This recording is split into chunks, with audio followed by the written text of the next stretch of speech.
Man, Nintendo really hates emulation. Like, they really, really hate emulation. This has been a thorn in their side for years. We know that they've gone to some pretty ridiculous lengths to stop people from creating emulators and definitely distributing ROMs. But now there's a fresh wave of crackdowns on Switch emulators. So this is coming from Games Radar. Nintendo dishes out DMCAs to several more Switch emulators, continuing its crusade against emulation. If they kill one, 10 more will pop up. That's the thing. Nintendo, I get that they're trying to protect their IP, but what they don't understand is that people are going to create emulators regardless.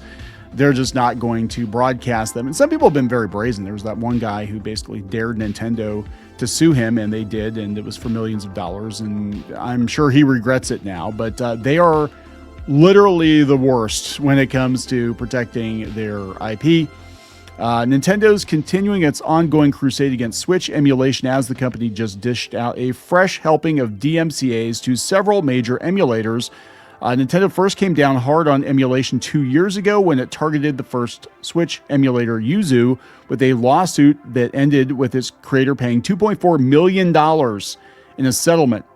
Redditor DeVile shared the news earlier this week, bringing to light that several similar emulators on Github, including Citron and Eden, were all hit with DMCA takedown notices.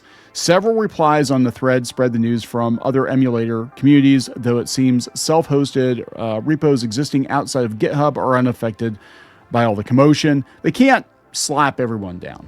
What they're trying to do is send a message. They're trying to send a message to people. If you mess around with emulation, there is a chance.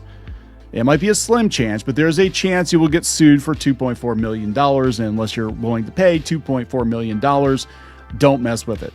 If they kill one, 10 more will pop up. One reply in the thread reads, kill 10, 100 more will pop up. They can never kill emulation. That's actually true. So one of the Eden developers said it's true, but it's nothing major. Our release repo got the notice, so you will probably have to download future releases and nightlies directly from us. Most of them are forks, which was just a matter of time to get a DMCA notice on GitHub.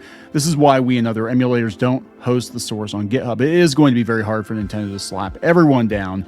Emulation in and of itself is not illegal, but it does exist in a dubious gray area alongside its shady cousin piracy. I would say those two things are not necessarily related. Nintendo's suit against Yuzu was based on the fact that the emulator helped promote 1 million illegal The Legend of Zelda Tears of the Kingdom downloads before its official release, for example. Yeah, in that case, yeah. Nintendo has a right to protect its IP, but they are, I believe, being very heavy-handed with it.